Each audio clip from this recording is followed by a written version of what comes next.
Please ignore how squeaky my chair might be in this video. I deeply apologize. So, orbital diagrams.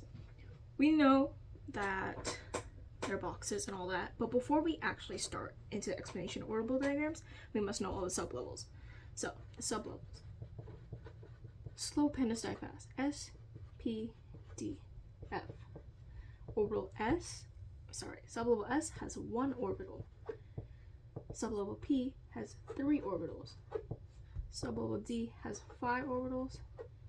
And sublevel F has 7 orbitals. Now, we know that each orbital contains 2 electrons max for each of these. We also know that our descending orders of sublevels are 1s, 2s2, 2p, 3s, 3p, 3d, 4s, 4p, 4d, 4f, continuing on as we continue 5, 6, 7. Now, for our first example of orbital diagrams, we're going to start with helium. Helium's element spread is I don't know what this is called. Configuration, electron configuration is 1s2. So we know that S has 1 orbital. Each orbital is going to get its own box. Since it's only 1 orbital, we do 1 box. Now we have to write 1s above it. Why? Because if we were to do something like beryllium, for instance, where it's 1s2, 2s2, it's going to end up having 2 1 boxes, which is a problem as we need to differentiate that this is actually beryllium. So we would write 1s and 2s. We do not need to write the electronic charge at the top. Now, Mr. Oda taught us in his lesson with hotels that it is 2 people max per room facing the opposite way. These are going to represent our arrows. So this has a charge of 2, so we would do 1 arrow going up and 1 arrow going down. Same thing for beryllium. 1 arrow going up and 1 arrow going down. On both boxes, as both of these boxes have 2 charges, and we each have 2 max per that one. But if we were to say to do something like silicone, silicone's compound is 1s2, 2s2, 2p2, we would have to consider that this p is not going to contain 1 orbital. P contains 3 orbitals, in right here, as it says right here. So we would draw the boxes as 1, that is 1s, this is 2s, and 2p will have 3 boxes. 3 boxes, because this is the same thing. This is going to be the same thing as the amount up here. So we need to correlate the amount over here to this amount. Now, we also learned that in Mr. Oda's hotel example that it's going to be singles before doubles. And in this case, since there are 6 and there's only 2 in silicone's full charge, we would have to do arrows completely as 1s2 would get 2, 1 up arrow, 1 down arrow, because that is the full electronic charge. 2s2 would also get 1 arrow up arrow, 1 down arrow, because it has 2. Now 2p2 is not 2p6, so we would not fill up this whole box. So 2p2, we only have to include 2 arrows. And since it's singles before doubles, we put 2 up arrows in 2 different boxes. This also applies to D and F. So an example of using the D in one of our orbital diagrams is chromium.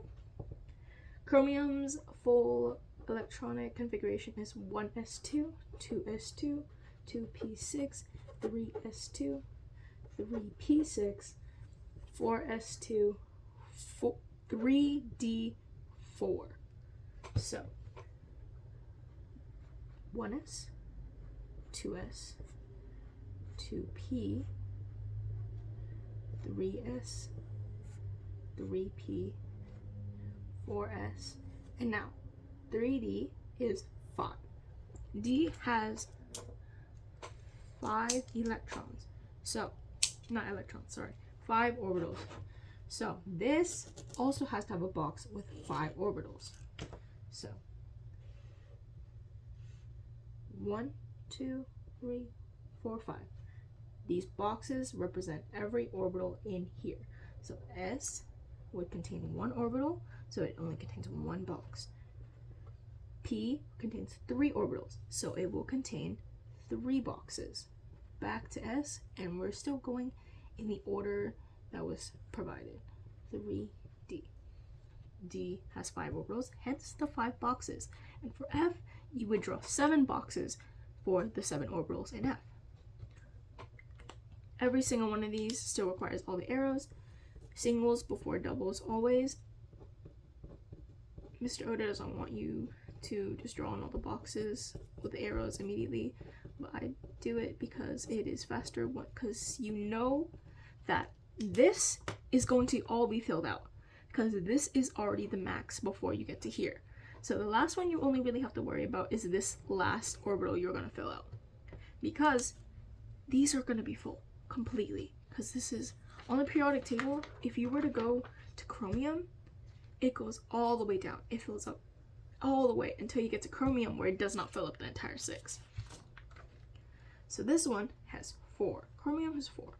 1, 2, 3, 4. As you see, all singles, no doubles, because we have not hit singles before doubles yet. Now, ions. Ions are very similar to how we would do the regular orbital diagrams. So let's go back to beryllium. We know that beryllium's is 1s2, 2s2, right? So 1 box for 1s, 1 box for 2s, because s contains 1 orbital. 1s, 2s. Max amount of electrons possible for each, so 2 arrows per box. 1 going up, 1 going down, because they must face opposite directions. Now, on the periodic table, beryllium has a natural charge of +2. So, beryllium with a natural charge of +2.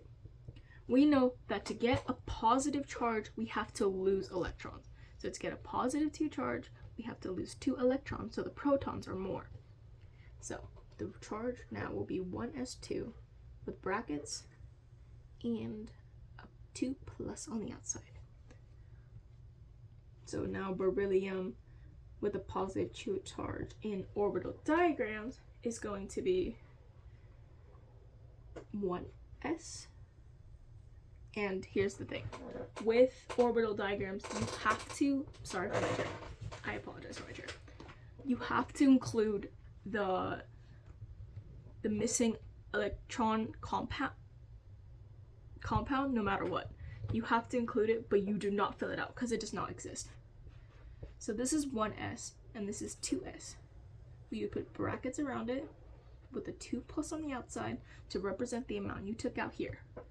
Now, you'd fill this up still, because this is still 1s2 as it is up here. So these two are the same.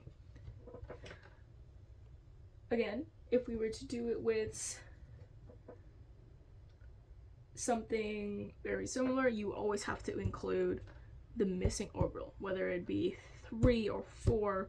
You could be missing, if this was chromium +3 or silicone +3 by any chance, you lose this one and one of these, but you would include every single one of these boxes. It's just this will be empty and you'll lose 1 arrow of this, and you put brackets on the outside. So for transition metals, we know that they're a little weirder than the other ones. So we're going to do scandium, which is Sc, and the electronic compound thingy for this is 1s2, 2s2, 2p6, 3s2, 3p6, 4s2, 3d1. To draw that out, 1s is 1 box because it's 1 orbital. Same thing for 2s. 2p is 3 boxes for the 3 orbitals that p sublevel p contains. Another 1 box for 3s. 3p gets 3 boxes. 4s gets 1. 3d gets 5 for the 5 orbitals that sublevel d contains. 1, 2, 3, 4, 5. Now, these are going to be entirely filled up, all of these, and we know it because on the periodic table, these are all filled all the way up to scandium. So these will all include 2 arrows, one going up and one going down for these first boxes. 1 up, 1 down, 1 up, 1 down, continuously going. Always do singles before doubles, even if I'm not doing it in this case, just to speed up time a bit. Now, for 3D1, we only have 1 electron charge, so we only do 1 arrow. Now, if we were to say scandium has a positive 3 charge, scandium is a transition metal. So, like for the other lesson, for transition metals, we have to start with the one with the highest quantile level, which in this case is 4. 4 we would completely cross out, and we only took out 2, and we still need 1 more. So then we would go on to the next one, which is 3D. So we would take 3D, cancel this one out. 2 plus 1 is 3, so we got the matching 3 we needed to take out to get a positive 3 charge. Now, like in beryllium, you have to include the 4s and the 3d still. And I forgot to write the things at the top, which are very important. So in this one, you will not be you will include these 2 still, but there will be no arrows in the boxes at all. So let's write this out. 1s2, 2s2, 2p6, 3s2, 3p6. 3 plus, that is the electronic configuration. Also, as another little note, you see how this ends in 3p6? This positive 3 scandium is matching up to one of the noble gases on here, and in this case it's argon, because when we take a charge of something, it is there to match up with one of the noble gases. So hydrogen having a +1, you'd go back. It doesn't really count for this case, but it would match up to something else. But something like lithium has a +1, and you lose 1, you'd go back to helium. That is just a little note. It's not super necessary, but it's a pattern you will see often, as all these charges will match up with one of the noble gases. So they're always in P6, usually. So 1s is 1 box, 2s is 1 box, 2p is 3 boxes, p 3 orbitals, s 1 orbital, 3s 1 orbital, 3p 3 orbitals. We still must include the 4s and the 3d in our model. 1, 2, 3, 4 brackets. 1s, 2s, 2p, 3s, 3p, 4s, 3d. Now, more arrows. This whole thing is still going to be filled up. Because though we took these out, this is still one of the noble gases, which is stable, which means all of their boxes are filled up. So,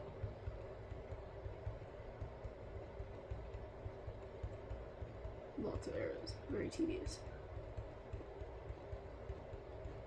And if you don't understand why it's 2 arrows per each, oh, and also electronic charge on the outside. Besides the hotel example, we know that the highest number of electrons we can put outside of P is 6. That's its max. And as you can see, with 3 and 2 in each, that's 6 electrons in total. These represent the orbitals, the arrows represent the electrons. So the arrows in this are connected, and then these ones are connected. That's really it, besides maybe a little idea of this is the noble gases, and every time you draw one of these, all the arrows are going to be filled. We saw in helium how helium is a noble gas, and it's 1s2. And helium is the exception to the P6 rule, but it also has a full box because it is stable. Something like neon will end into P6, so it'll be 1s2, 2s2, 2p6, and all the boxes in that will be filled. And that's really it for orbital diagrams.